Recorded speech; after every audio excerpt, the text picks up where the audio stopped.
Hello കൂട്ടുകാരെ, എല്ലാവർക്കും പുതിയൊരു വീഡിയോയിലേക്ക് സ്വാഗതം. ഇന്ന് നമ്മൾ ഉണ്ടാക്കുന്നത് കുട്ടികൾക്കൊക്കെ ഇഷ്ടപ്പെടുന്ന രീതിയിൽ ഒരു ഉരുളക്കിഴങ്ങ് കറിയാണ്. ഇടിയപ്പത്തിൻ്റെ കൂടെയും ദോശയുടെ കൂടെയും അപ്പത്തിൻ്റെ കൂടെയൊക്കെ കോമ്പിനേറ്റ് ചെയ്ത് കഴിക്കാവുന്ന നല്ലൊരു കറിയാണിത്. ഈ ഒരു ടെക്സ്ചറിലും കളറിലും കിട്ടാൻ വേണ്ടിയിട്ട് ഒരു ടിപ്പുണ്ട്. ലാസ്റ്റ് വരെ ഇത് സ്കിപ്പ് ചെയ്യാതെ എല്ലാവരും കാണണം. തിരക്കുള്ള ദിവസങ്ങളിൽ വളരെ എളുപ്പത്തിൽ വെറും 5 മിനിറ്റ് കൊണ്ട് തന്നെ ഉള്ളിയൊന്നും വഴറ്റാതെ നമുക്ക് ഇത് തയ്യാറാക്കിയെടുക്കാം. എല്ലാവരും ഇതൊന്ന് ട്രൈ ചെയ്ത് നോക്കണം. അപ്പോൾ അതിനായിട്ട് 2 മീഡിയം സൈസിലുള്ള ഉരുളക്കിഴങ്ങ് ഈ ഒരു സൈസിൽ കട്ട് ചെയ്തെടുത്തതാണ്. പിന്നെ ഒരു 2 സവാള, മീഡിയം സൈസിലുള്ള സവാള കട്ട് ചെയ്തെടുത്തത്. പിന്നെ ടൊമാറ്റോ, അത് ഒരു മീഡിയം സൈസാണ് എടുത്തിട്ടുള്ളത്.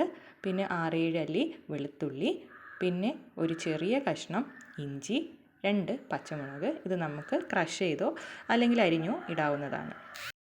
വെളുത്തുള്ളി കുറച്ച് കൂടുതൽ എടുക്കാനായിട്ട് ശ്രദ്ധിക്കണം. ഇനി ഇതെല്ലാം കൂടി നമുക്ക് കുക്കറിലേക്ക് ഇടാം. എണ്ണ ചേർത്തൊന്നും ഇതിൽ നമ്മൾ വഴറ്റുന്നില്ല, എല്ലാം നമ്മൾ മിക്സ് ചെയ്യുന്നുണ്ട്. മസാലയും അതുപോലെ നമ്മൾ ഇതിൽ ഡയറക്റ്റായിട്ടാണ് ചേർക്കുന്നത്. ഇഞ്ചിയും പച്ചമുളകും വെളുത്തുള്ളിയും ഞാനിതിൽ ക്രഷ് ചെയ്തിടുന്നുണ്ട്. അങ്ങനെ ചെയ്യുമ്പോൾ ടേസ്റ്റ് കുറച്ചുകൂടി കൂടും. ഇനി കുറച്ച് മഞ്ഞൾപ്പൊടി ചേർക്കാം.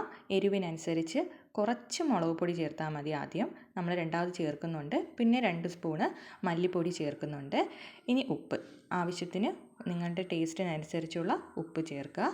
ഇനി ഇതിലേക്ക് വെള്ളം ഒഴിച്ച് എല്ലാം കൂടി നന്നായിട്ട് മിക്സ് ചെയ്യണം. അതിനുശേഷം ഇത് മുങ്ങി നിൽക്കുന്ന രീതിയിൽ വെള്ളം ചേർക്കുക. നല്ല കൂടി പോകരുത്. കുറച്ച് കറിവേപ്പിലയും കൂടെ ഇടുക. കറിവേപ്പില കുറച്ച് കൂടുതലിട്ടാൽ അത്രയും ടേസ്റ്റ് കൂടുതലാണ്. ഇനി നമുക്കിതിനെ ഒരു 2 വിസിൽ വരുന്നത് വരെ കുക്ക് ചെയ്തെടുക്കാം. കുക്കറിൻ്റെ പ്രഷറൊക്കെ പോയി. ഇനി ഇത് തുറന്ന് നോക്കാം. നമ്മുടെ ഉരുളക്കിഴങ്ങ് നന്നായി കുക്ക് ചെയ്തിട്ടുണ്ട്. ഇനി ഇതിലേക്ക് കിടക്കുന്ന ചെറിയ പീസസ് ഒന്ന് ഉടച്ചു കൊടുക്കണം. അപ്പോൾ കറി കുറച്ചുകൂടെ ഒന്ന് തിക്കായിട്ട് കിട്ടും. ഇനി ഒരു സ്റ്റെപ്പ് കൂടെ കഴിഞ്ഞാലേ നമ്മുടെ കറിയുടെ ഫൈനൽ സ്റ്റേജിലേക്ക് എത്തുള്ളൂ. വളരെ ഇമ്പോർട്ടൻ്റ് ആണ്, അത് സ്കിപ്പ് ചെയ്യരുത്.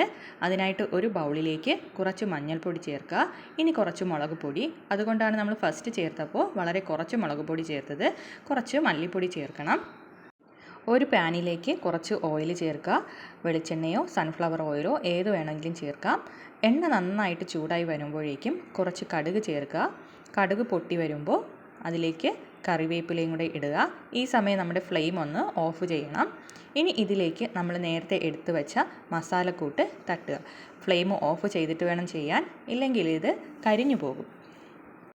ഈ മൂപ്പിച്ച മസാലക്കൂട്ട് നമ്മൾ തയ്യാറാക്കി വെച്ച കറിയിലേക്കിട്ട് നന്നായിട്ട് മിക്സ് ചെയ്യുക. കണ്ടോ, കറിയുടെ കളറൊക്കെ നന്നായിട്ട് മാറിയിട്ടുണ്ട്.